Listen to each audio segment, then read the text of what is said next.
Assalomu alaykum YouTube kanalimiz a'zolari. Bugun 18-fevral sanasida Qirg'izistonga assortiment ko'chatlarni dastavka qilib jo'natyapmiz. Ko'chatlarimizni mana belgilab, sortlari alishib ketmasligi uchun har bir ko'chatlarimizdan 100 donadan assortiment qilib 1000 dona ko'chatni Qirg'izistonga dastavka qilib chiqarish uchun tayyorladik. Mana bularimiz mana behi, olma behi navidan o'sha mashhur Pink Lady Rozigulov olmadan mana bargi bilan turibdi. Bargini kech to'kadi, belgilaganmiz.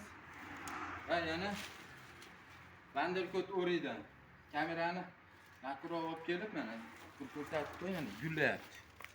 Mana gul kurtaklari bilan Qirg'izistonga Abduvahab akamizga dastavka qilib jo'natib beryapti. Har yili qirg'izistonlik akamiz bizdan ko'chat olib foydalanganini sotadi. Nomerlarimizni yozib qoldiramiz. Ko'chat ekish vaqti juda qizg'in tarzda ketyapti.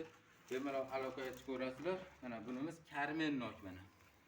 Videolarini shu YouTube kanalimizga qo'yib borganmiz. Pishgan vaqtlarini iyulda mana terim jarayonlar bo'ladi. Mana mevali kurtaklari.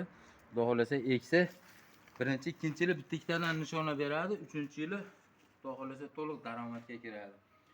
Kimda kim katta gektarlarga boq qilish xizmatlari va shunaqa mevali ko'chatlar kerak bo'lsa, bemalol aloqaga chiqaverasizlar. Ko'chatlarni svejiy holatda mana tomirlarini ko'rsatib qo'ying mana.